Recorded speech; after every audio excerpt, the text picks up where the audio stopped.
पैसा नाही फॅक्टर, मित्र माझा डॉक्टर. रत्नाकर औसेकर यूट्यूबचा उपक्रम पैसा नाही फॅक्टर, मित्र माझा डॉक्टर यामध्ये येत आहेत डॉक्टर विठ्ठल लहाने. नमस्कार. रत्नाकर औसेकर यूट्यूब चॅनलमध्ये माझा मित्र डॉक्टर, पैसा नाही फॅक्टर आणि मित्र माझा डॉक्टर.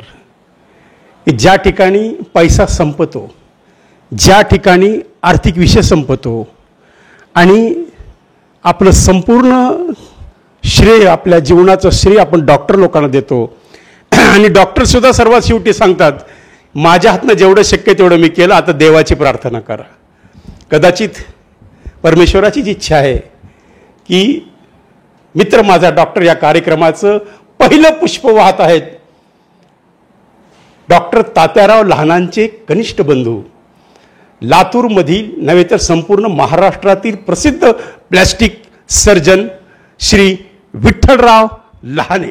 लहाने सर, मी आपलं माझ्या या छोट्याशा कार्यक्रमात आपलं स्वागत करतो. धन्यवाद, थँक्यू सो मच. आणि लहाने सरांचा वेळ घेणं म्हणजे मी जवळ 8 दिवसापासून फोन करतोय की सर मला वेळ पाहिजे, आणि सरांनी मला वेळ दिला. मित्रांनो, डॉक्टर विठ्ठल लहानेंचं सामाजिक कार्य पाहून आम्ही भारावून गेलेलो आहेत. आमच्या घरची एक काम करणारी मोलकरीण आहे, ती आली होती तुमच्याकडं की तिचं हे जळालेलं आहे, तर तिचं बिल काहीतरी 30-40 हजार रुपये होत होतं आपल्या हातनं. आणि तुम्ही तिला मध्ये घेऊन सांगितलं की बाळ, तुझी परिस्थिती, तू मोलकरीण आहेस तर तू अर्धीच पेमेंट कर, मी तुझं ऑपरेशन करतो. हे तिनं मला आज सकाळी सांगितलं डॉक्टर साहेब. म्हणजे मी तिला सांगितलं, आम्ही बोलता की म्हणलं ताई मी आता मुलाखत घ्यायला जातो आहे, तर ही माझे डॉक्टर आहेत. म्हणून आज संपूर्ण महाराष्ट्र ह्यांच्यावर प्रेम करतो. आणि आमचे विठ्ठल लहाने म्हणजे एक वेगळं नेतृत्व आहे. खरं तर विठ्ठल लहाने साहेब, तुमच्यासारखे माणसं राजकारणात पाहिजेत.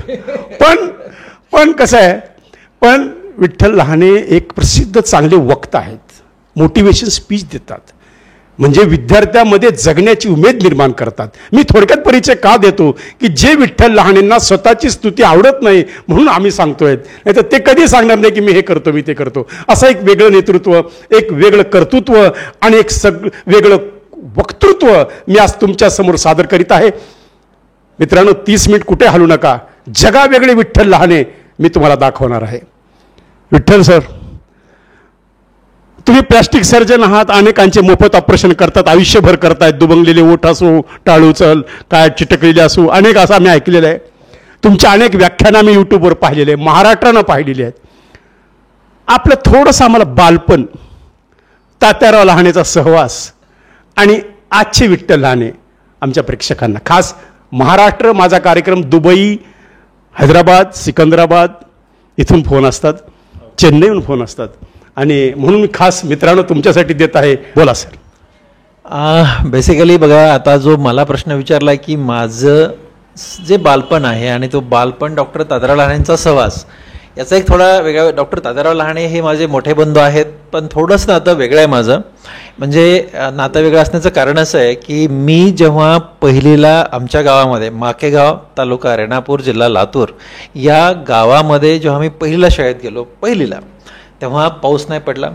आणि पाऊस पडला नाही म्हणून वडिलांनी मला म्हटलं शेतामध्ये म्हशी गाय राखायला माणूस नाही, चल. मी आपल्या शेतामध्ये गेलो, म्हशी गाय राखायला. म्हणजे मी 6 वर्षाचा, 6.5 वर्ष असताना अगदी वर्षभर शेतामधले म्हशी गाई बैल आमच्या शेतात. वर्ष 6 आणि शेतात काम. हो, अगदी. मीच नव्हे, आमचे सगळेच लेकरं, म्हणजे आम्ही सगळे बंधू बहीण भाऊ काम करायचो आणि मी शेतात गेलो. पण भानगड अशी होती ना की त्याच वर्षी आणखी चांगला विषय घडला होता. 1976ची गोष्ट आहे की दादा पद्मश्री डॉक्टर तात्याराव लहाने यांचा MBBSला गव्हर्नमेंट मेडिकल कॉलेज संभाजीनगरला नंबर लावला होता आणि मग तिथं दादा जॉईन झाले होते. पण भानगड, त्याच्या पुढची भानगड अशी होती की दादांना माझे वडील 20 रुपये 1 महिन्याला सावकाराकडनं कर्ज काढून शिकायला द्यायचे. बरोबर आहे, पण ते 20 रुपये कर्ज काढून सावकाराकडनं दादांना मिळायचं, म्हणून दादा वर्षभर गावाकडे येत नव्हते, कारण 8.5 रुपये तिकीट होतं, ते आम्ही देऊ शकत नव्हतो. मग 1 वर्ष पूर्ण शिक्षण होईपर्यंत 1 वर्षापर्यंत पत्र पाठवायचे मध्ये. त्याच्या पुढची हाईट अशी होती की पत्र वाचायला पण आमच्याकडे माणूस नाही, आमच्या घरात कोणाला पत्र वाचायचं यायचं नाही. तर आमच्या गावातल्या शाळेतल्या एखादा शिक्षक जेव्हा माझ्या अण्णा त्यांना बोलून आणायचे आणि मग ते शिक्षक पत्र वाचून दाखवायचं, दादाने पाठवलेलं, आणि आम्ही सगळे रडायचो. आणि मग आम्ही काहीतरी सांगायचो, तो त्यावेळेस तुमचं वय काय असेल? 6-7 वर्षाचा मी. आणि मग हे सगळं झाल्यानंतर दादा वर्षभरानंतर गावाकडे परत आले उन्हाळ्या सुट्टीमध्ये. आणि सुट्टीत परत आल्यानंतर दादांच्या लक्षात आलं की विठ्ठल गेल्या वर्षी शाळेत गेला नाही. घरची अडचण असल्यामुळे त्याला शाळेत जाता आलं नाही. पण ते मग अण्णा न शिकलेले, माझी आई न शिकलेली, त्यांना दोघांना ते काहीच म्हणाले नाहीत. शाळेत का पाठवलं काय म्हणाले नाहीत. सरळ त्यांनी ना, म्हणजे त्या माणूस विजनरी मॅन त्यांना म्हणतो मी, त्यांना खूप नजर आहे, दूरची नजर आहे. दादांच्या लक्षात आलं की हा विठ्ठल शाळेत. त्यांनी काय केलं, पाटी पेन्सिल घेतली, जी मी शाळेत जात होती, मला शेतामध्ये आम्ही 2 महिने काम शेतातले कामं करत होतो. त्या शेतातले कामं करताना दुपारच्या वेळेमध्ये झाडाखाली बसून जेवणं झाले की मला त्यांनी आई क ख ग घ 100पर्यंत उजळणी, बेग बेचा पाडा, माझं नाव लिहून काढणं, हे सगळं 2 महिने शिकवलं. माझ्या डोक्यात काही नव्हतं, पण ते शिकवत होते, मी त्यांचं ऐकत होतो, शिकत गेलो. जून महिन्यामध्ये शाळा भरली की मला ते शाळेत घेऊन गेले. आणि तो कुलकर्णी नावाचे जिल्हा परिषद शाळा, एवढीशी शाळा, 2 रूमची शाळा, त्याच्यामध्ये एका खोलीमध्ये 3-4 वर्ग चालायचे. एका कोपऱ्यात पहिली, दुसऱ्या कोपऱ्यात दुसरी, तिसऱ्या कोपऱ्यात तिसरी, चौथ्या कोपऱ्यात चौथी, म्हणजे एका खोलीमध्ये 4 वर्ग चालायचे. 10-11 मुलं असायची. त्या शाळेत घेऊन गेले. मला चांगला आठवतं, त्यांना एक डोळा नव्हता कुलकर्णी गुरुजींना, आणि मला समोर बसवलं. पण दादांची खूप विनंती खास. दादा म्हणतात, सर हा माझा छोटा भाऊ आहे, गेल्या शाळेचं लावलं नाव, पण घरची अडचण होती, त्याला शाळेत नाही पाठवलं वडिलांनी. पण तुम्हाला एक सांगू का मी, की विठ्ठलला पहिलीच्या मुला एवढं येतं, आणि म्हणून तुम्ही त्याला दुसरीला ॲडमिशन द्या, आणि पहिलीचं म्हणजे डायरेक्ट दुसरीला म्हणजे त्याचं 1 वर्ष व्याज जाणार नाही. असे दादा म्हणाले. गुरुजी म्हणजे गुरुजी म्हणाले, बस समोर विठ्ठल बसला. हां चल, आई क ख ग घ, बेग बेचा पाडा, 100पर्यंत उजळणी, मग तुझं नाव लिहून दाखव. गुरुजींनी माझी परीक्षा घेतली आणि गुरुच्या परीक्षेत मी पास झालो, आणि मला डायरेक्ट दुसरीला ॲडमिशन मिळालं. मी पहिली शिकलोच नाही. तर हे आहे डॉक्टर तात्याराव लहानेंची नजर. आणि एकदा मला दुसरीला ॲडमिशन मिळालं ना, काय माहित नाही सर, लेकराचे पाय पाळण्यात दिसतात म्हणल्यासारखं त्यांना कळत होतं. आणि म्हणून म्हणजे बघा, माझ्या शिक्षणामध्ये म्हणजे फक्त तिथंच नाही, हे पहिलीपर्यंतच नाही, तर पूर्ण म्हणजे मी पुढे 10वी झालो, 12वी झालो, MBBS झालो, MS जनरल सर्जरी झालो, MCH प्लास्टिक सर्जरी, म्हणजे भारत देशातली मेडिकल सायन्सची सगळ्यात उंच डिग्री असणारा मी डॉक्टर आहे. त्याचं पण क्रेडिट डॉक्टर तात्याराव लहानेंना जातं. त्याचं कारण आहे, त्यांचीच इच्छा होते की मी ह्या देशातली सगळ्यात उंच डिग्रीचा डॉक्टर असलो पाहिजे, आणि म्हणून मी MCH प्लास्टिक सर्जरी केली. आणि ते मी प्लास्टिक सर्जरी करावं हे पण त्यांचाच निर्णय होता. म्हणून मी असं म्हणतो ना, की मी असं मानताना असं मानतो, माय अण्णा म्हणजे माझे आईवडील हे माझे पहिले आईवडील, आणि दादा आणि वहिनी हे माझे दुसरे आईवडील, असं माझं नातं आहे. त्यामुळे त्या माणसाच्या, माझ्या जडणघडणीमध्ये त्या माणसाचा 100% रोल आहे. विठ्ठल लहाने अत्यंत गरीब परिस्थिती, असं आम्ही तुमच्या व्याख्यानामध्ये अनेक वेळा, असा तुमचा होता हायस्कूलचा एखादा भावनिक प्रसंग आहे का, की जो आमच्या प्रेक्षकांना तुम्ही आजपर्यंत कधी सांगितला नाही, तुम्ही आमच्या चॅनलला पहिल्या सुरू सांगतायत, असा एक प्रसंग असा सांगा की आम्हाला विठ्ठल लहाने काय आहेत हे समजलं. बेसिकली आम्ही गरीब शेतकरी कुटुंबातले, शेतकरी कुटुंब, अत्यंत गरीब, न शिकलेले आईवडील. त्याच्यामुळे ना आम्हाला शिक्षण हा खूप महत्त्वाचा कंपोनंट आमच्या आयुष्यामध्ये नव्हता. पण तुम्हाला सांगतो, गरिबी हा कंपोनंट आमच्या आयुष्यामध्ये होता. आम्हाला ना किनगाव आणि पानगाव हे 2 गाव आहेत, त्याला बाजारला जावं लागायचं. तर ते किनगाव हे वय काय असेल, मी आता तेव्हा एक 7वी-8वीला गेलो, 14-15 वर्षाचा असेल. हां, म्हणजे मी 8वीमध्ये होतो. 14 वर्षाचा किंवा 15 वर्षाचा मी असेल. मला ना आमचे वय पण एक्झॅक्ट माहीत नाही आहे. त्याचं कारण आहे बघा, 10 जुलै 1969 ही माझी लिहिलेली तारीख आहे. ओके. हां, माझ्या मायला एक दिवशी मी म्हणालो, माय म्हणजे सगळेच आत्तापर्यंतचे, म्हणजे हे माझा 55वा बड्डेपर्यंतचे, माझी माय मला औक्षण पहिलं करायची, तिच्या हाताने माझ्या वडिलाच्या हाताने मी केक कापायचो, मला आवडायचं. एक दिवशी मी असंच, मला 50 वर्ष पूर्ण झाले, 49 वर्ष पूर्ण झाले, तेव्हा असं बसलो होतो मी, आणि उगीच माझ्या डोक्यात खळ आली की मायला म्हणलं, माय मी कधी जन्मलो गं, कारण 10 जुलै लिहिलं कोणी, मला पडला प्रश्न होता ना, लिहिलं कोणी 10 जुलै, कोण लिहिलंय, मायला शिकलेलं नाही, अन्न शिकलेलं नाही, लिहिलं कोणी. हां, तर माय म्हणली, माय तारीख बिरीख मला कळत नाही, पण ह्याचा काय पाडवा होता, आणि पाडव्यानंतर गुढीपाडवा होता, आणि गुढीपाडव्यानंतर पौर्णिमा आली, आणि पौर्णिमेच्या दुसऱ्या दिवशी गुरुवार होता, त्याचा जन्म झाला. म्हणजे माईच्या बघा, हे एक्झॅक्ट काय, तिला हे जी माईनं डेट सांगितली ना, ते खरी, एकदम खरी आहे. मग आम्ही अंदाज काढला की एप्रिलच्या पहिल्या आठवड्यात किंवा मार्चच्या शेवटच्या आठवड्यात आपण जन्म असेल. पण ते 10 जुलै कशी टाकली माहिती आहे का? गुरुजी घरी येणार जिल्हा परिषदचे, किती वर्ष दिसते पोरग? 6, कारण शाळेत जायचं ना. म्हणून तेव्हा साधारणपणे ते माझं वय असेल एक 14-15 वर्षाचा मी असेल. आणि आमच्याकडे जायचं, बाजारला जायचं, काय म्हणजे तेल मीठ मिरचू काहीतरी आणायचं, कोणाचे कपडे आणायचे वगैरे असे बाजार. तर आम्हाला ना पायी जावं लागायचं. 10 किलोमीटर आमच्या इकडे पानगाव होतं आणि पलीकडे 12 किलोमीटर किनगाव होतं. आम्हाला 2 बाजार होते, शनिवारचा बाजार पानगावचा, बुधवारचा बाजार किनगावचा. बाजारला निघालाय ना, माझे वडील काय म्हणायचे, विठ्ठल एका सावकाराचं नाव घ्यायचे, त्यांच्या घरी जा आणि 100 रुपये घेऊन ये. तुम्हाला सांगतो, मी जायचं 100 रुपये मागवून घेऊन यायचो. मला का पाठवायचं माहिती आहे का? तर आमच्या घरातला दादा तिकडे होते संभाजीनगरला, घरात शिकलेला मग मीच शहाणा होतो जरा, आणखी कोणी शिकलो होतं, ज्याला लिहिता येईल हिशोब असं कोणीच होतं, मीच होतो. मग मला पाठवायचे. मी गेलो की ते सावकार मला 100 रुपये द्यायचे ना, तर त्यातले ते 90 द्यायचे आणि 10 ठेवून घ्यायचे. 10 रुपये शेकडा पैसे मिळायचे. तुम्हाला सांगू रत्नाकर साहेब, मला ना इतकं वाईट वाटायचं ना. आता हे आम्ही 100 रुपये आणतानाच 10 रुपये गेले ना, 90 आले. मग ते बाजारला जायचे, बाजार करून आणायचे, वर्षभर काम करायचो. आणि वर्षभरानंतर आता हे 100 रुपये आम्ही 1000-1200 रुपये आले की त्याचं व्याज व्हायचं. त्याचं जे व्याज व्हायचं ना, फक्त तेवढं आमचं व्याज फिटायचं, आमच्या मुद्दलच राहून जायचं. आमच्याकडे जे काय ज्वारी व्हायची, बाजरी व्हायची, त्याच्यावर आम्ही विकायचो. पण पुन्हा ते पैसे आणावं लागायचे, मधलं काहीच असायचं नाही. मला सांगू का, मला वाटायचं की बॉस शिकायचं, एवढं शिकायचं आणि एवढा मोठा माणूस व्हायचं ना की बाजारला जाण्यासाठी सावकाराच्या घरून पैसे नाही आणायचे. सावकार ही आवडली नाही, हा खूप पुढचा नाही, ते ठीक आहे, तो विषय जरा वेगळा झाला, त्याच्यावर मला नाही भाष्य करायचं. पण हे माझ्या आयुष्यातले काय असे प्रसंग आहेत ना. मी 9वीला होतो, आणि आम्ही गरीब होतो बऱ्यापैकी. तर पांढरी पॅन्ट होती माझी आणि अशी वरती इथे मांडीवर फाटली होती. आणि मी पुढच्या बेंचवर बसायचो.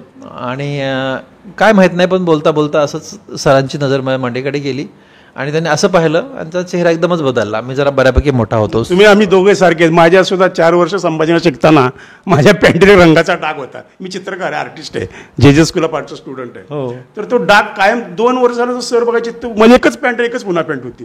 तर तुम्ही कहाणी सारखीच. येस, त्याच्यामुळे त्या पॅन्टकडे पाहिलं आणि क्षणभर त्याने असं पाहिलं, मला त्या दिवशी वाईट वाटलं. पण तुम्हाला सांगू का मी, आता हे झाला सगळा विषय की आपल्याला गरिबी होती, आपल्याकडे अडचणी होत्या.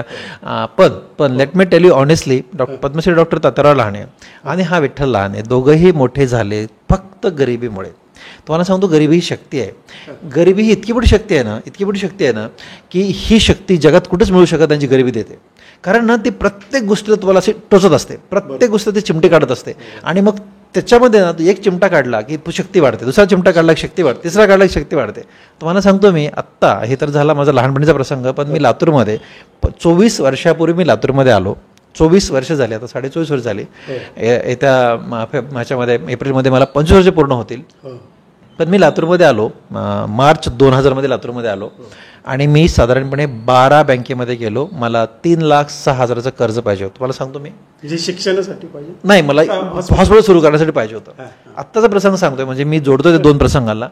आणि हे जेव्हा मी सुरू करायला गेलो ना, प्रत्येक बँकेत गेल्यानंतर प्रत्येक बँकेच्या मॅनेजरने मला एक प्रश्न विचारला की सर, तुमच्याकडे मॉर्गेज करण्यासाठी प्रॉपर्टी काय आहे? विठ्ठलाकडे काय प्रॉपर्टी आहे? काय सायकल पण नव्हती माझ्याकडे, बँक सोडून द्या, शेती सुद्धा ठेवून घेत काहीच नाही ना माझ्याकडे, काहीच नव्हतं. पण शेती पण कुठे आपल्याकडे, काहीच नाही आपल्याकडे, काहीच नाही ना. मग काय करायचं? मग त्या दिवशी मला शेवटच्या एका मॅनेजरला मी म्हणालो, तुम्हाला माहिती आहे का, विठ्ठल लहानेकडे जी डिग्री आहे ना, ती लातूरमध्ये एकाही डॉक्टरकडे डिग्री नाही. या डिग्रीचा पहिला डॉक्टर लातूरमध्ये एंट्री करतोय. देशामधली मेडिकल सायन्सची हायेस्ट डिग्री माझ्याकडे आहे, तुम्हाला कर्ज देत नाहीत प्रॅक्टिस सुरू करण्यासाठी, असं म्हणालो. आणि मला डोळ्याला जरा पाणी आलं. पण ते मॅनेजर म्हणाले, लहाने साहेब, तुमच्या डिग्रीचा मी रिस्पेक्ट करतो, आदर करतो, पण बँकेच्या नियमाप्रमाणे तुम्हाला मी कर्ज देऊ शकत नाही. त्या दिवशी ना, तुम्हाला सांग, त्या दिवशी ना, कधी नाही पण त्या दिवशी ना रडलो, प्रचंड रडलो. दादांना फोन केला. 30 मिनिट, एवढी डिग्री माझ्याकडे असून सुद्धा मला कर्ज मिळत, 3 लाखाचं कर्ज मिळत नाही. 3,06,000चं कर्ज पाहिजे होतं. मला वाईट वाटलं आणि दादांना फोन केला. संध्याकाळी रडत बसलो.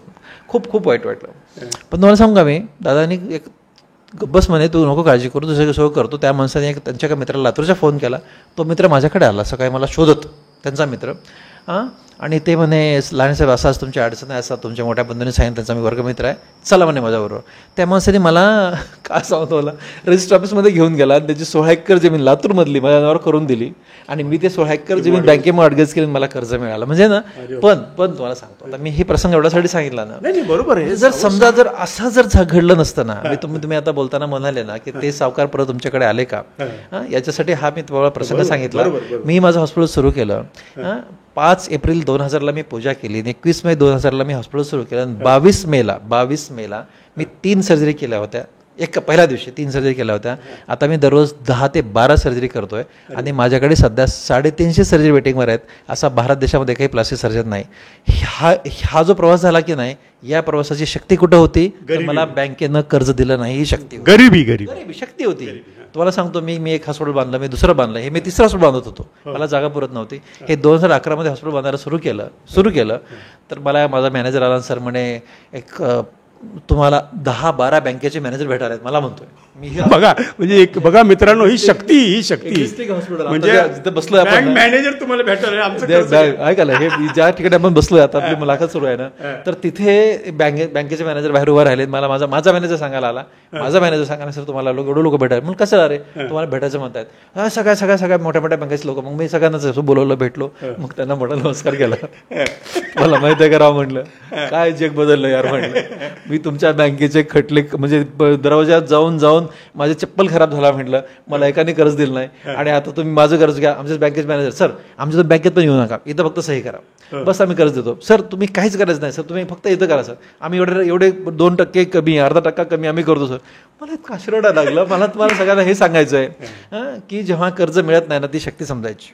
बघा मित्रांनो, म्हणजे एक काळ असा होता की हेच डॉक्टर विठ्ठल लहाने ज्या बँकेत 3,06,000 रुपये कर्ज मागायला गेले होते हॉस्पिटल उभारण्यासाठी, त्याच बँकेचे 10-12 बँकेचे मॅनेजर आमचं कर्ज घ्या म्हणून त्यांच्या हॉस्पिटलमध्ये आले. मला मुद्दाम हे सांगायचं ना, हो येस ते आले, मला हे सांगायचं ना, म्हणजे सगळ्यांना सांगायचंय, बघा आपल्याकडे पैसे नाही आहेत, आपण गरीब आहेत, असं म्हणायची गरज नाहीये. तुम्ही काम करा, प्रामाणिकपणे काम करा. माझं असं मत आहे ना, जे लोक इमानदारीनं काम करतात, प्रामाणिकपणे काम करतात, कष्ट करतात, त्यांचं इमानदारीने मिळणारं, प्रामाणिकपणाने मिळणारं कधीही वाया जात नाही. ते 100% तुमच्या कामाला लागतं. तुमचा विषय हा चालला होता की ज्या लेकरांना मार्क कमी पडतात, आत्महत्या करतात. हां, आता हे मला एक सांगायचं आहे लेकरांना, तुम्हाला माहिती आहे का, मार्क कमी पडणे ही पण एक शक्ती आहे. मला मी सांगतो, मार्क कमी पडणे शक्ती आहे. मी सगळ्या जगात फिरतोय, मी सगळ्या जगाला पाहिलं आहे, खूप देशामध्ये जातोय, खूप मोठ्या लोकांसोबत माझे चांगले संबंध आलेत. आपण दुबंगलेले ओठ आणि टाळू या व्यंगावर मोफत सर्जरी करतो. ओठ फाटला तर टाळू फाटली याची मोफत सर्जरी करतो. स्माइल ट्रेन नावाचे एक ऑर्गनायझेशन, ते मला पण किती सर्जरी मोफत. आता मी 10,000 गेल्या 31 मार्चला 10,000 सर्जरी आमच्या ओठ फाटल्या आणि टाळू फाटल्या मोफत झाल्यात. 10,000 सर्जरी मोफत. 10,000 सर्जरी एका व्यंगावर मोफत करणारा अख्ख्या महाराष्ट्रामध्ये मी एकच डॉक्टर आहे, ओके, ज्याला 10,000 सर्जरी एकाच व्यंगाच्या मोफत केल्यात आणि एकाच एनजीओच्या मदतीने मी हे काम करतो. एका सर्जरीला किती वेळ लागतो? हां, आता मला फार कमी वेळ लागतो. मी आता 32, 35, 40 मिनिटात ही सर्जरी करतो, पण ह्या सर्जरीला साधारणपणे 1.5 लाख रुपये खर्च येतो, ओके. आणि ही सर्जरी आम्ही 100% मोफत करतो. मोफत म्हणजे औषध गोळ्या पण त्यांना मी मोफत देतो. मी पॉईंट हे सांगत होतो की या कारणाने मी खूप देश फिरतो, खूप जगात जातो, खूप लोकांना भेटतो. याच्यातून खूप मोठे लोक ज्यांच्याकडे बघताना आकाशाकडे बघावं इतक्या मोठ्या लोकांना भेटतो आणि जेव्हा ह्या लोकांना भेटतो त्यांचा मी अभ्यास करतो की ही लोक मोठी कशी झाली. पण तुम्हाला सांगू का मला, मुलांनो, ही लोक मोठी कशी झाली, यांच्या आयुष्यामध्ये कधीतरी ना अपयश आलं म्हणून ती लोक मोठी झाली. सरळ अपयश ही यशाची पहिली सरळ. विद्यार्थ्यांनो, आत्महत्या करू नका, हा संदेश या चॅनलच्या माध्यमातून डॉक्टर विठ्ठल लहाने तुम्हाला सांगतायत. मला पुन्हा एकदा सांगतो मी की बघा, मार्क कमी पडणे, अरे मार्क कमी पडले शक्ती वाढली, मी एवढ्यासाठी सांगत होतो. आता ह्या मुलाखतीच्या सगळ्याच भागामध्ये डॉक्टर तात्याराव लहाने यांच्याविषयी उल्लेख केला जातोय. तुम्हाला माहिती आहे पद्मश्री डॉक्टर तात्याराव लहाने कुठे कसेच डॉक्टर आहेत तुम्हाला माहिती आहे? तर हे डोळ्याचे डॉक्टर. मला पण माहिती आहे डोळ्याचे डॉक्टर आहेत, ओके. तुम्हाला हे माहिती आहे का की आता त्यांनी 2.25 लाख डोळ्याचे ऑपरेशन केलेत. त्यांना पद्मश्री दिले भारत सरकारने. एवढा मोठा माणूस आहे. पण तुम्हाला हे माहित आहे का की 2.25 लाख डोळ्या सर्जरी करणारा भारत देशात तो एकच माणूस आहे, बरोबर आहे. पण तुम्हाला पुढे सांगू का मी की डॉक्टर तात्याराव लहाने हे डोळ्याच्या विषयात नापास झाले होते. हे कोणाला माहित आहे? हे कोणालाच माहित नाही. कोणालाच माहित आहे का? हां, मग बघा, म्हणजे ते केवळ डोळ्याच्या विषयात नापास झाले होते, डोळ्यातला सगळ्यात मोठा म्हणून आणि आज त्यांच्याच हातानं 2.25 लाख सर्जरी झाल्या. त्याच्यामुळे अपयश मिळाल्याला समजून घ्या की यश मिळतं, 100% मिळतं, पहिली पाहिजे. 100%. पण याच्यामधला सगळ्यात महत्त्वाचा पॉईंट काय माहिती आहे का? तुम्ही काय म्हणा, लहाने सरांनी सांगितलंय नापास झालो की आपोआप माणूस असं नाही. नापास झालो, अभ्यास करा. नापास झाल्यानंतर त्याच हिमतीनं तुम्हाला मी सांगतो, मी लोक काय करतात आता बघा, डॉक्टर विठ्ठल लहानेविषयी तुम्ही ऐकता, डॉक्टर विठ्ठल लहानेला भरपूर गोल्ड मेडल, एवढा गोल्ड मेडल येणार डॉक्टर्स नाहीत की गोल्ड मेडल मिळवणार. तुम्हाला माहिती आहे 13-14 गोल्ड मेडलचा मी मालक, एवढे मला गोल्ड मेडल आहेत. पण तुम्हाला सांगू का, मी तरीसुद्धा मी पण नापास झालो होतो. मी MCS प्लास्टिक सर्जरी करता नापास झालो होतो. प्रामाणिकपणे सांगतो, ते नापास झालो मोठा माणूस झालो, नापास झालो नसतो झालो. त्यामुळे नापास होणं मोठा विषय नसतो म्हणजे नसतो. ओके, नापास झाल्यानंतर ते शक्य बघा. तुम्हाला सांगा, मी आता समजा तुम्ही कोणी 12वीला असेल, कोणी आता नीटची तयारी करत असेल, कोणी इंजिनिअरिंगला जायचं असेल, कोणी MPSC करत असेल, कोणी UPSC करत असेल, कोणी लॉसाठी जात असेल, कोणी म्हणजे कुठल्याही ब्रँचसाठी आपण प्रयत्न करत असेल. ओके, नाही जर तुम्हाला यश मिळालं, तुम्ही मोठे माणसं झालेत, तर तुम्हाला फार लोक फोन करत नाहीत. ओके, पण समजा तुम्हाला अपयश झालं, तुम्हाला यश मिळालं नाही, नापास झालं की पाहुणे मुद्दाम फोन काय झालं का तुझ्या पोरीचं, काय झालं तुझ्या पोराचं, काय 2 वर्ष झालं तुम्ही इकडेच ठेवले करा, काय झालं, एवढा खर्च करताय, सगळं घर बंद करून तुम्ही लातूरमध्ये जाऊन डॉक्टर साहेब, मी एकच मिनिट डिस्टर्ब करतो. तुमच्या गोल्ड मेडल मला माझी आठवण आली. मी ज्या चित्रकला कॉलेजला औरंगाबादला ऍडमिशन घेतलं होतं, त्या काळात औरंगाबाद म्हणते ना, तर मला फर्स्ट इयरला सांगितलं होतं आमच्या सरांनी की तू शेती कर, गाव तुला शेती आहे का? म्हणलं नाही. मग हमाली कर म्हणले गावाकडून, तू चित्रकराच्या लायक नाहीस.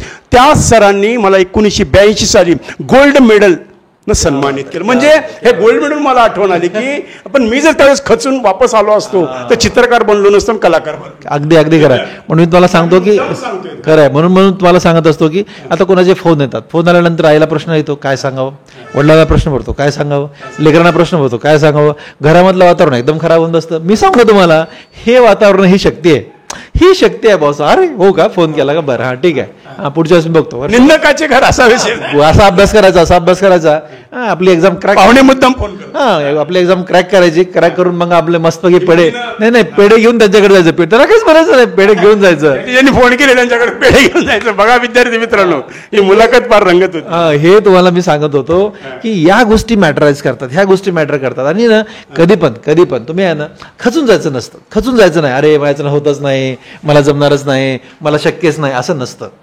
तुमचं प्रचंड पोटेन्शियल असतं. हे पोटेन्शियल तुम्ही बाहेर काढलं ना, कुठलीच गोष्ट अवघड नसते. कोणती गोष्ट आहे की जे माणूस करू शकत नाही, म्हणजे सगळ्या गोष्टी करू शकतो, 100% करू शकतो. आत्मा असला पाहिजे. तुम्हाला सांगतो मी, म्हणजे मी जरा हुशार विद्यार्थी नाही, प्रामाणिकपणे सांगतो मी, आपला नाही जे आहे ते खरंच. तुम्ही एवढं मोठं नाव विठ्ठल लहाने, काही छोटं नाव नाही आहे आज. म्हणजे आज 10,000 शस्त्रक्रिया ओठाच्या मोफत करणारा हा म्हणजे हा संतच, मेडिकल क्षेत्रातला संत. जसं तात्याराव लहानेंनी 2.25 लाख शस्त्रक्रिया केल्या, ते डोळ्याच्या क्षेत्रातले संत. तुम्ही प्लॅस्टिक सर्जरी मधले संत. भानगड काय होते बघा, तुम्हाला सांगतो मी, जेव्हा मी असं का पेटलो होतो, काय झालं की मी मुंबईमध्ये शिकलो, मुंबईमध्ये प्लास्टिक सर्जरी डिग्री घेतली. तर बघा, प्लास्टिक सर्जरी म्हणलं की श्रीमंत लोकांची ब्रँच. डॉक्टर साहेब, तुम्हाला मोठ्या शहरात तर अजून जास्त स्कोप मिळाला असता. मुंबईमध्ये मला स्कोप कुठेही मिळाला असता, मी डोंगरावर बसल्यावर स्कोप मिळाला असता. पण माझ्या डोक्यातली संकल्पना वेगळी आहे. मी डॉक्टर बमन डावर हे माझे बॉस आहेत, जगातला खूप ग्रेट माणूस, प्लास्टिक सर्जन, खूप चांगला माणूस. जेवढा हिरोईन आमच्या काळामधल्या होत्या त्या सगळ्यांच्या सर्जरी या माणसाने केलेला. प्रचंड मोठ्या मनाचा माणूस, चालता बोलता देव म्हणतो आमच्या विषयातला, इतका चांगला माणूस. तो वडिलासारखं प्रेम करायचा. आणि त्यांची इच्छा होती की मी मुंबईमध्ये राहावं. त्यांची अशी इच्छा होती की त्यांची खुर्ची जी आहे आजची, त्यात विठ्ठल तू उद्या बस, इतकी त्यांनी मला ऑफर दिली होती. प्लास्टिक एवढं मोठी ऑफर दिली होती. पण तुम्हाला सांगू का, मी त्या बॉसच्या सर्जरी मी बघायचो, नाकाची सर्जरी करायचो. 1997 मध्ये बॉसने एका हिरोईनची सर्जरी केली होती. आणि तेव्हा 12 लाख, नको सांगायचं नाही नाव, मी नाही सांगून कोणाचं नाव, पण तेव्हा 12 लाख रुपये बिल झालं होतं नाकाची सर्जरी केल्यानंतर. मला प्रश्न पडला, विठ्ठल लहानेला 2,500 रुपये पगार मिळतोय, 2,500 रुपये मला पगार मिळतोय, आता मी लाख रुपये 12 लाख रुपये घेऊन सर्जरी माझ्याकडे कुठे येणार आहे, आता ह्या ब्रँचमध्ये कसं करायचं आपल्याला. आणि एवढे मोठे ऑपरेशन होतं ह्याचे, 5 स्टार हॉस्पिटलमध्ये हे सगळे हिरो हिरोईन याची सर्जरी करून घ्यायचे.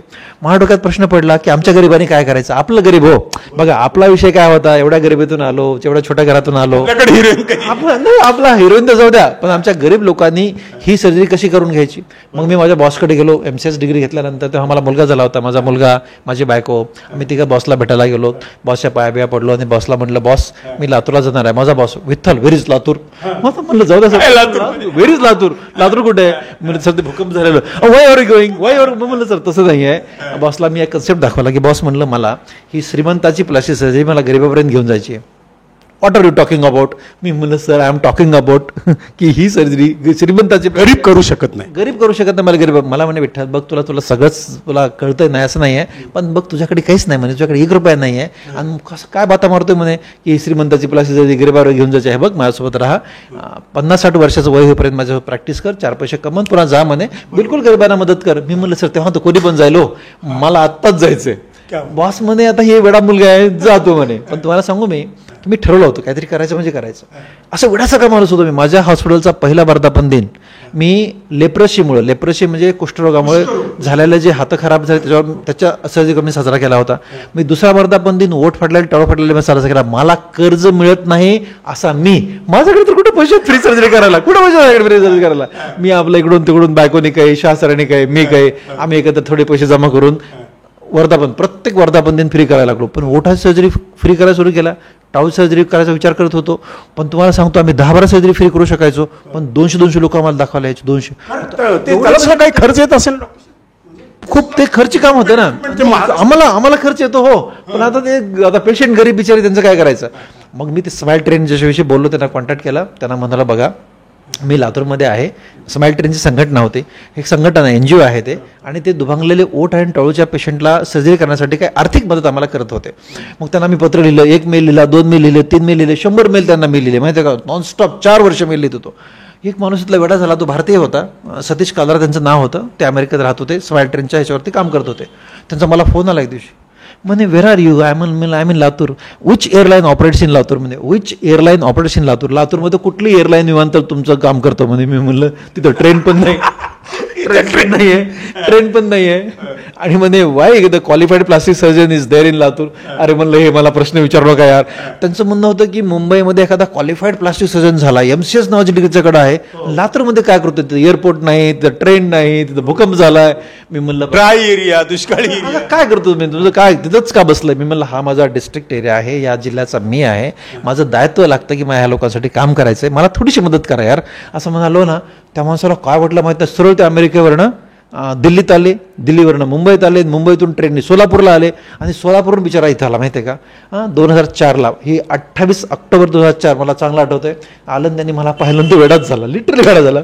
ते म्हणे मी खूप वेळे डॉक्टर बघितले, पण एवढा वेळा डॉक्टरच बघितलं ना.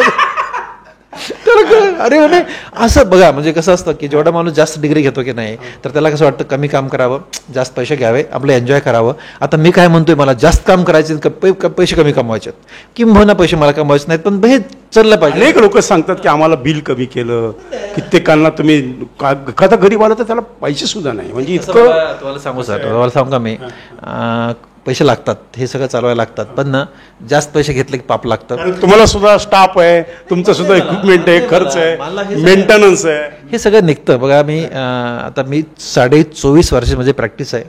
मी आयुष्यात ₹1 जास्त नाही घेतला, एक शब्द पेशंटला खोटं बोललो नाही, आयुष्यात कधीच नाही बोलणार. ओके, तरी हे चालते ना, हो चालतंय ना, सगळं व्यवस्थित चालतंय ना, परमेश्वर कृपेने सगळं चालतंय. बघा माझ्याकडे बँकेतून कर्ज घेण्यासाठी पण मॉर्गेज करायला परवडत नव्हती, आज माझे 3-3 हॉस्पिटल आहेत. हे चालतंय ना, हे कुठून आले, हे पेशंटचे पैसे आहेत की नाही, फक्त इमानदारीनं कमवा, सगळं काय मिळतं. मी डॉक्टरना पण सल्ला सांगत असतो, पेशंटला लोबाडलं पाप लागतं, पेशंटला खोटं बोललं की पाप लागतं, हे औषध कधीच. खरं सांगू डॉक्टर, आम्हाला कित्येक असे लोक मिळतात, काय करावं त्या डॉक्टरनं, फार लुटलं चक्क लुटलं हा शब्द असतो. त्याच्यावर नाही बोलायचं, मला जरा नाही, मला असं नाही बोलायचंय. पण तुम्हाला मी सांगत होतो की ही मी दुभांगलेले ओठ आणि टाळू सर्जरी सुरू केल्या, आणि एकदा अमेरिकेत गेलो, त्यांनी मला परमिशन दिली काम करा म्हणून. 2000 अमेरिकेत काय फेलोशिप होती का? हां, फेलोशिपसाठी अमेरिकेत गेलो, एका कॉन्फरन्सला गेलो. 2007मध्ये कॉन्फरन्सला गेलो, पण 8मध्ये कॉन्फरन्सला गेलो, आणि 2008मध्ये टेक्सास राज्यामध्ये डॅलसमध्ये कॉन्फरन्स होते आमची. त्या कॉन्फरन्समध्ये समरलँड नावाचे आमचे डॉक्टर आहेत, समरलँड, ते इंग्लंडचे आहेत, ब्रायन समरलँडचं नाव आहे. ते ओठ फाटलेल्या आणि टाळू फाटल्यामध्ये काम करतात. त्यांचं लेक्चर सुरू होतं आणि त्यांनी लेक्चर देत होते आणि लेक्चर देताना त्यांना एक प्रश्न विचारला खालून की तुमच्याकडे जर 12 वर्षाचा मुलगा किंवा मुलगी पेशंट तुमच्याकडे आला, जो ओठ पण फाटला आहे आणि टाळू पण फाटले, दोन्ही व्यंग फाटलेत, तर तुम्ही आधी ओठाचं कराल का टाळूचं कराल? इतका सोपा प्रश्न त्या माणसाला विचारला. मला इतका आशीर्वाद कारण होतं की माझ्याकडे मी दररोजच 10-12 वर्षाचं लेकर करत होतो. दररोज माझ्याकडे कुठून पण लेकर कुठून येत होते, मी करत होतो. ज्या दिवशी मी अमेरिकेला गेलो त्या 2-3 दिवस अगोदर 60 वर्षाच्या एक पेशंटचं मी ऑपरेशन करून गेलो होतो. आणि हा माणसाला एवढा चिल्लर प्रश्न का विचारला असेल म्हणलं एवढ्या मोठ्या माणसाला?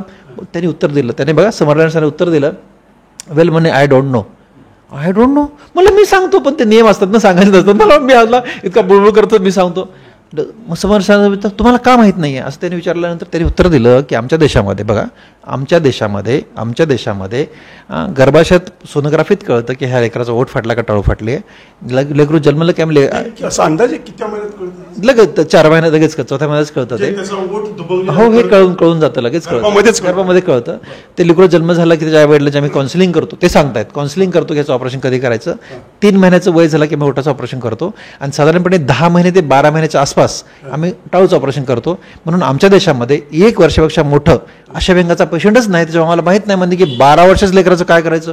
मला चक्कर आली. हो, तुम्हाला सांगतो की 180 डिग्री डोकं फिरतं की नाही, माझं त्या 360 डिग्री डोकं फिरलं. कुठं राहतोय मी 60 वर्षाचं पण पेशंट आमच्याकडे देत आहे. 60 वर्ष झालं ते ओठाचं फाटल्याला घेऊन फिरायला लागले.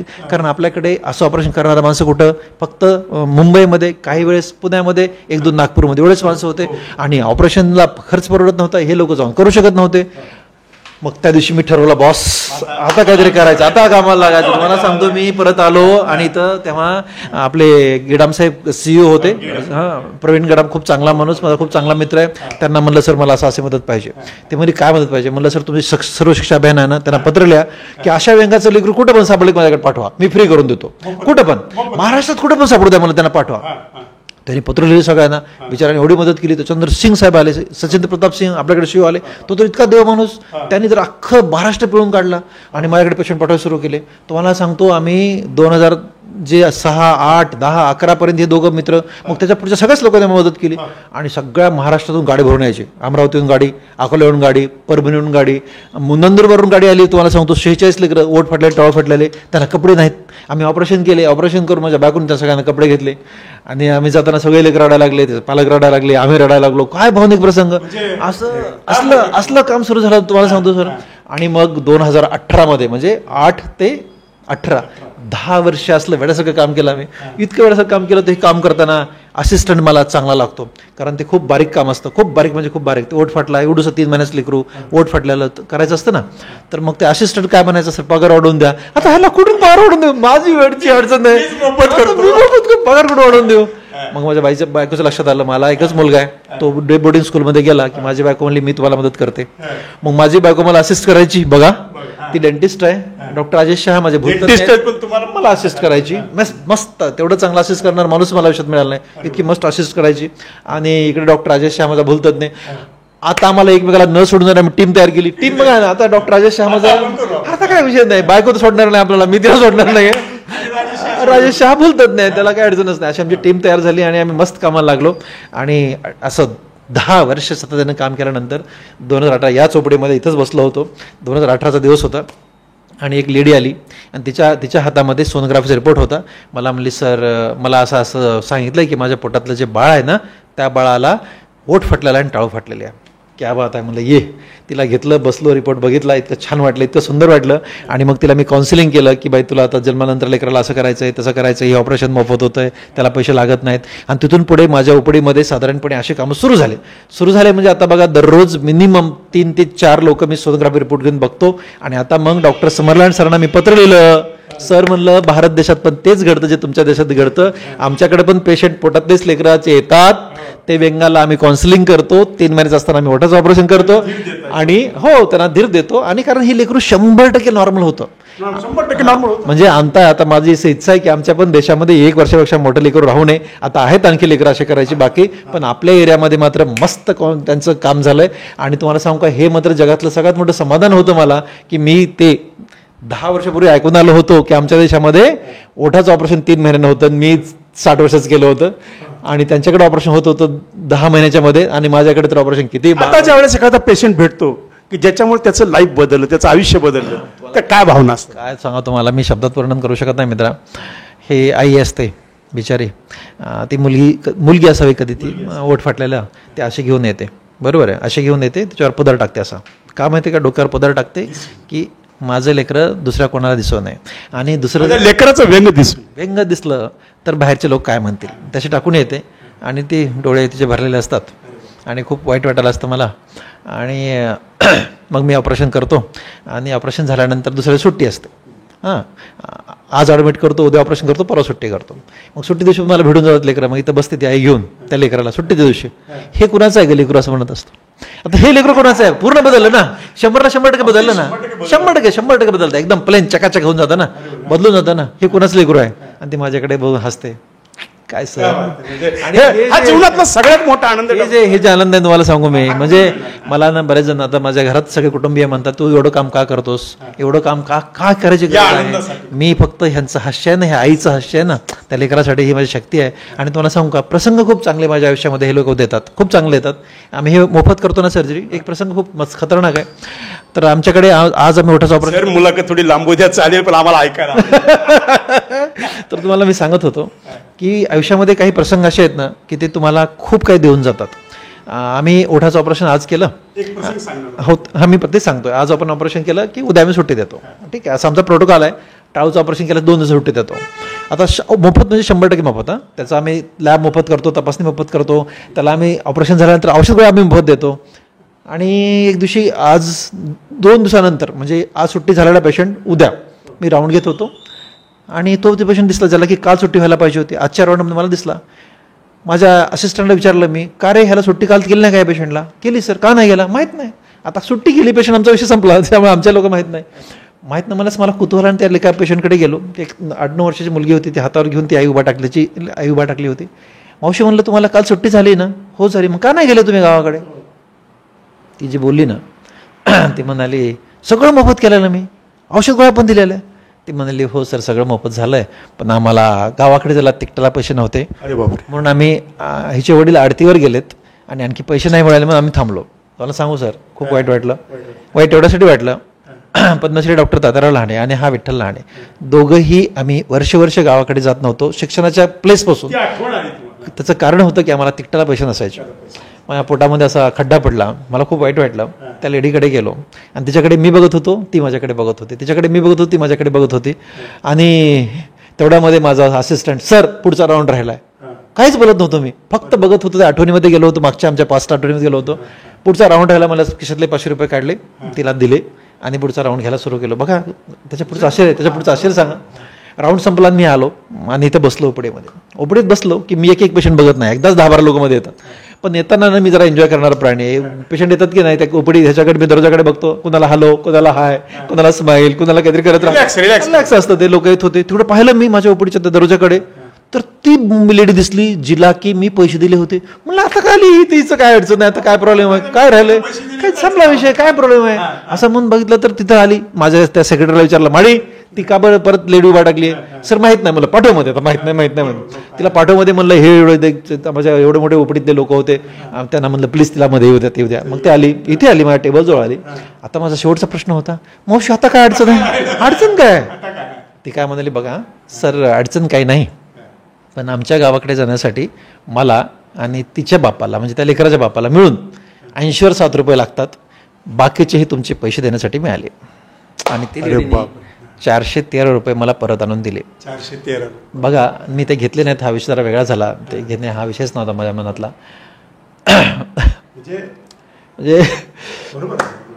म्हणजे ना प्रामाणिकतेचं एक प्रमाण आहे. असे काही प्रसंग आयुष्यामध्ये ना मला अशी खूप शक्ती देऊन जातात माहिती आहे. म्हणजे मी असा विचार करत होतो, अरे यार ह्या मावशीला 87 म्हणता येईना. बघा ना, तिचा विचार करा ना, त्या लेडीला 87 आकडा म्हणता येईना, 80 वर 7 रुपये आमच्या गावाकडे जर लागतात म्हणते बिचारी. तिचं बघा ना, त्याची लेवल बघा ना, एज्युकेशन बघा कसं आहे, आणि ती मला पैसे आणून देते. जर एवढे प्रामाणिक लोक आयुष्यात सापडत असतील, एवढे इमानदार लोक सापडत असतील, तर मी काम करायला पाहिजे, मी करायलाच पाहिजे, आणि आय एम डुईंग इट. मित्रांनो, डॉक्टर साहेबाचे डोळे पाणवलेले आहेत. डॉक्टर साहेब पाणी प्या. आणि मला आवर्जूनपणे हे सांगायचं की आम्ही जो हा कार्यक्रम काढला यामागचा उद्देशच आहे की डॉक्टर म्हणून माहिती आहे, प्लॅस्टिक सर्जन म्हणून माहिती आहे, डॉक्टरची फीस माहिती आहे, डॉक्टर ऑपरेशन करतात, सुंदर करतात, सगळं म्हणतात, पण तुम्हाला डॉक्टरांचं अंतर्मन उलगडायचं आहे. आता एवढं सगळं मिळालं, पैसा, प्रसिद्धी, आत्मसमाधान, मानसिक सुख सगळं काही मिळतंय. आता विठ्ठल लहानेंचं काय राहिलं? बेसिकली ना बघा, कधीच मी मोठा विचार करत नाही. ओके, मी लातूरला जेव्हा आलो तेव्हा श्रीमंताची प्लास्टिक सर्जरी गरिबापर्यंत घेऊन जायची होती आणि ती मी सुंदर आणू शकलो, याचा मला खूप सार्थ आणि अभिमान आहे.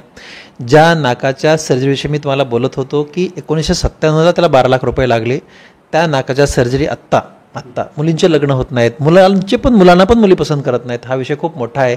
पसंत करणे, लग्न करणे इतकाच विषय नाही, तर त्या लेकरांना कॉन्फिडन्स राहत नाही की माझं नाक चांगलं आहे, माझ्याकडे बघतात, आत्मविश्वास कमी होऊन जातो.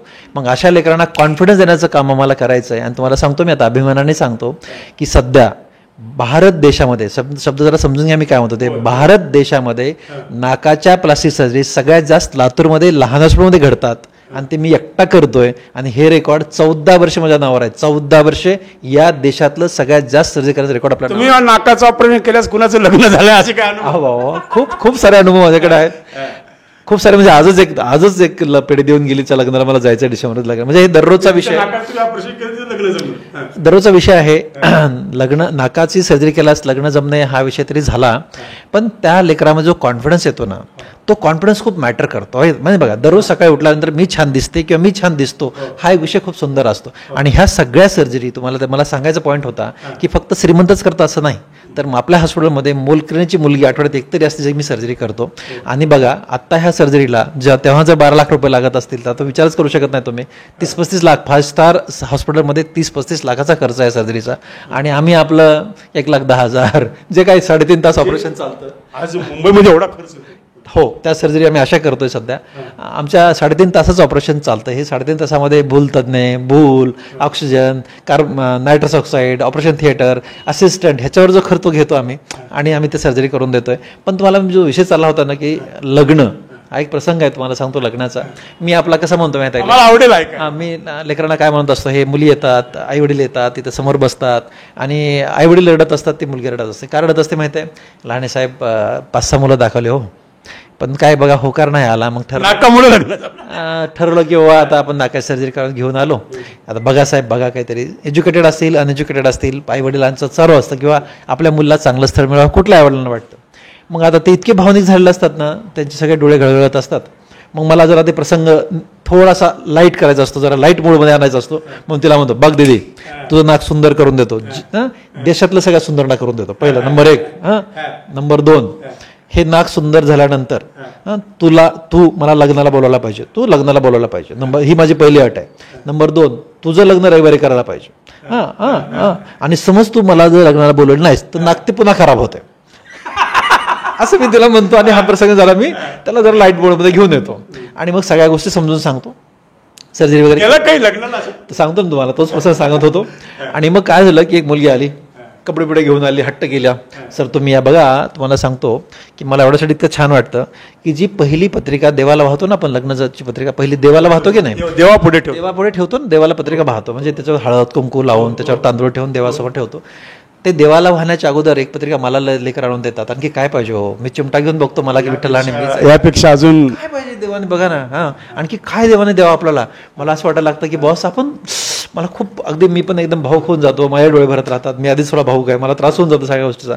आणि मग त्या लेकीनं आली, मला सांगितलं सर तुम्हाला यायचंय, लग्न लातूरमध्ये आहे, त्या दिवशी रविवार नाही सोमवार आहे, पण तुम्हाला यायचं आहे. मी हो म्हणालो, माझ्याकडे सिस्टीम आहे, कुठल्या लग्नाला जाणार असेल किंवा कुठेही जायचं असेल ना, त्याचा बऱ्यापैकी बॅप पाडलेला, त्यामुळे ना मी पत्रिका आली, मी जाणार असेल तर शब्द आठवण असा लिहितो आणि ती पत्रिका बाहेर जाते. माझी एक सेक्रेटरी आहे, दुसरा एक माझा मॅनेजर आहे, तर ते लोक काय करतात की ते आठवण एक दिवस पहिले आठवण करून देतात की सर उद्या एवढे तुमचे प्रोग्राम आहे, तुम्हाला या ठिकाणी जायचं, याला हे आहे, त्याला येत आहे. आज पण तुम्ही मुलाखत घेणार येणार ना, तर ते लिहून ठेवलं असतं बाहेर, तुम्ही येणार आहेत 6:30 वाजता, अशी सिस्टीम आमच्याकडे आहे. तसं मग ती सिस्टीम होती. आणि मग मी ऑपरेशन करायला आपलं ठरल्याप्रमाणे सकाळी पहाटे 5:45 मी कामाला सुरू करतो, संध्याकाळी 6:30 मी श्वासच घेत नाही, असं काम मी करत राहतो. दररोज 12 ऑपरेशन करायचे असतात, एवढे पेशंट बघायचे असतात, असे दनादन काम सुरू असतं. तर त्या दिवशी काय झालं, ते लग्न काहीतरी असं 12:30-1चं लग्न होतं आणि आमची मुलगी विसरून गेली. तिला डायरेक्ट माझी ओपडी समोरच आठवलं की सर म्हणे आज एक तुम्ही आठवण सांगितली होती, पत्रिका दिली होती, त्या मुलीचं लग्न होतं. बापरे, लग्न लावून 2 तास होऊन गेले होते, आता काय करावं म्हणलं. पण ह्या लेकीने सांगितले, माझ्या ड्रायव्हरला म्हणलं पळ, लगेच गाडी काढ. पळ लगेच. मी आपलं कपडे बदलले, ऑपरेशन थिएटरचे हे कपडे घातले, टक्कन गाडीत बसलो, चल म्हणलं. मी तिथं गेलो त्या लग्नामध्ये. त्या लग्नात चाललो तर उशिरा म्हणलं असंच लेकराला आशीर्वाद देऊन तरी येऊ म्हणलं, एवढ्या लेकरांनी बोलवले आशीर्वाद देऊन. मग चल म्हणलं. गेलो त्या लग्नामध्ये तर सगळे लोक मंगल कार्यालयाच्या बाहेर होते. लहाने सर आले असे कळत सगळेच लोक मध्ये गेले. म्हणलं ठीक आहे, आता लहाने सर लोक असे सगळेच जमा होतात, आपल्याला प्रेम करतात, लोक येतात, फोटो बिटो काढायचे असतात, मला छान वाटतं, मी पण एन्जॉय करत राहतो. मी गेलो मध्ये गेलो की ते म्हणे नवरदेवाचा मामा, नवरीचा मामा ते म्हणायला लागले देव बाप्पा. म्हणलं काय चाललंय होय. मग ते वडील म्हणजे मी माझ्याकडे आले त्याचे वडील आणि मला म्हणले सर माझी मुलगी म्हणाली म्हणे लहाने सरांचं लग्न लावायचं नाही, आणि ही मुलगी 2 तास झाला म्हणे हट्ट धरून बसली. आता काय सांगू सर. म्हणजे अरे म्हणलं फोन तरी करायचा नाही, तुम्ही कामात असता सर म्हणे फोन कसं करायचा, आठवण तुम्हाला परवा येऊन गेली होती मुलगी. बापरे, तुम्हाला सांगू का मी. आणि मी गेल्यानंतर ते लग्न सगळ्यात मोठं मी गेलाच ते लग्न लागलं. बापरे, तुम्हाला सांगतो औषकर साहेब, त्या लग्नामध्ये ना म्हणजे माझ्या मुलीच्या लग्नात कसं मी रडायला पाहिजे तसं त्या लग्नामध्ये धो रडायला लागलो. मला कळत ना त्याच्या पुढे मी बोलू काय, त्या लेकीला मी काय म्हणू. बापरे, त्याच्यानंतर ना मी असं ठरवून टाकलं की मला जणं होणार असेल ना तरच तिला हो म्हणत होतं, नाही तर मी हो म्हणतच नाही. म्हणजे एवढं प्रेम करतात लोक. हो, तुम्हाला म्हणून सांगतो ना की मी सर्जरी करतोय, त्यातून मी 4 रुपये कमवतोय, प्रामाणिकपणे कमवतोय, मी कमवत नाही असं कधीच नाही म्हणालो. मी पुन्हा म्हणालो की हो मी 4 रुपये घेतोय, म्हणूनच माझं हॉस्पिटल मी बांधलंय, म्हणूनच मी लोकांना पगार देतोय. मी अजिबात असं नाही म्हणालो की मी बिना पैशाची प्रॅक्टिस करतोय. मी गरिबांसाठी बिना पैसे प्रॅक्टिस पण करतोय, पण सगळ्यांसाठी करू शकत नाही. जसं बघा ओठ फाटले, टाळं फाटले, आम्ही दररोज फ्री करतो, 100% फ्री करतो. एखादा गरीब पेशंट आहे त्याचं जसं तुम्ही म्हणले वा त्याचं झालंय, त्याचं 15,000 रुपये करायला पाहिजे, मी करायलाच पाहिजे, मला वाटतं छान वाटतं. कोणी आले लोक असं करा तर मी करतो, मी करत नाही असं नाही. पण बघा ही सगळी आता ज्या मुलीच्या लग्नाला ती माझ्यासाठी थांबली, तिच्याकडनं पैसे घेतले होते मी, ते काही फ्री केलं नव्हतं. पण याच्याविषयी जे लोकांच्या मनामध्ये भाव आहे, जे प्रेम आहे ना, ते प्रेम खूप महत्त्वाचं आहे. आणि हे प्रेम जुळण्याचं एक कारण आहे माझे वडील अण्णा. त्याचं अण्णा एक कारण आहे. अण्णा का करून मला सांगतो. अण्णांचं असं होतं ना की लेकीचं कल्याण केलं की पुण्य लागतं. अण्णा आमच्या लेकींना खूप मानायचे. आणि मग इव्हन कुठं पण माझ्या मधल्या भावाच्या माझ्यासोबत काही मुली होत्या तर ते माझ्या बायकोला म्हणायचे, माझ्या बायकोला कल्पने ह्या पुरीचं लग्न कर ग, दिल्या घरी सुखी राहा. लेकीचं लग्न झालं, तिच्या घरी सुखीत राहिली ना की पुण्य लागते. हे बापाच्या डोक्यातलं जे वाक्य आहेत ना माझ्या पेशीमध्ये गेलेत. म्हणून ह्या पोरींना पण लेकी म्हणतो मी, ह्यांना लेकी म्हणतो मी, आणि बोलताना पण दिदी असं बोलतो. आणि ते लेकरं खूप असं प्रेम लावतात. आणि तुम्ही मला सांगा की विठ्ठल लहानेनं लग्नाला जाऊन त्याच्यानंतर लग्न लावावं, याच्यापेक्षा आणखी काय पाहिजे, काय कमवायचं.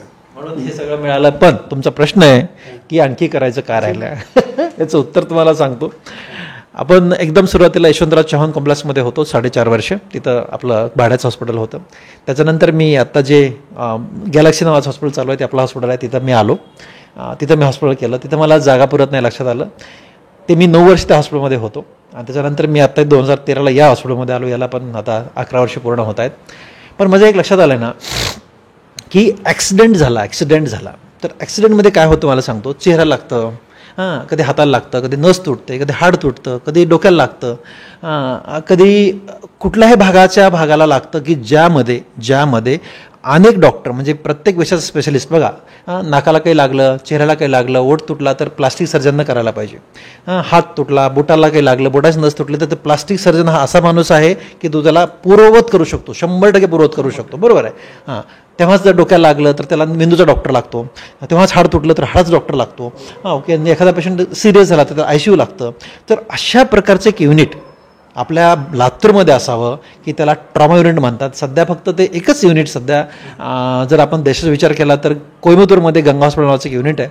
आणि तिथं ना माझा एक वर्गमित्र त्या युनिटमध्ये काम करतो, गेली 24 वर्ष झालं. आणि तो माझ्या प्रचंड मागे आहे की विठ्ठल अशा प्रकारचं एक युनिट तू लातूरमध्ये तयार कर की बघा खरचटलं सुद्धा तिथून जे अगदी हायेस्ट मधलं हायेस्ट जरी त्याला घडलं, हात तुटून 2 तुकडे झाले आणि पिशवीत जरी आणला तरी जोडला गेला पाहिजे, बोट तुटून पिशवीत टाकून आला तरी जोडला गेला पाहिजे, डोक्याची सगळी चामडी निघून गेली, केसात सगळं ते परत आले तरी जोडता आली पाहिजे.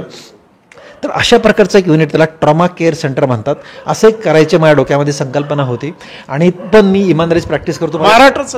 महाराष्ट्रामध्ये अशा प्रकारचं युनिट ऑफिशियल कुठेच नाही आहे ट्रॉमा युनिट आहेत, ट्रॉमा नावाने युनिट आहेत, पण त्याच्यामध्ये न्यूरो सर्जन, त्याच्यामध्ये प्लास्टिक सर्जन, त्याच्यामध्ये आर्थो सर्जन, त्याच्यामध्ये इंटेन्सिव्हिस्ट, ओके, त्याच्यामध्ये ही जी माणसं भूलतज्ञ ही जी माणसं लागतात ना, त्या अशी बाप माणसं लागतात, ताकदीची माणसं लागतात, त्या विषयातली उंच माणसं लागतात, अशी माणसं त्या युनिटमध्ये सुद्धा काम कार्यरत नाही आहेत. नाहीतर अशी युनिट आहेत महाराष्ट्रामध्ये पण अशी युनिट कार्यरत आहेत, पण तशा क्वालिटीचे माणसं त्याच्यामध्ये नाही आहेत. मग मला कसं होतं, सुंदर युनिट तयार करायचं होतं, माणसं पण तयार करायचे होते.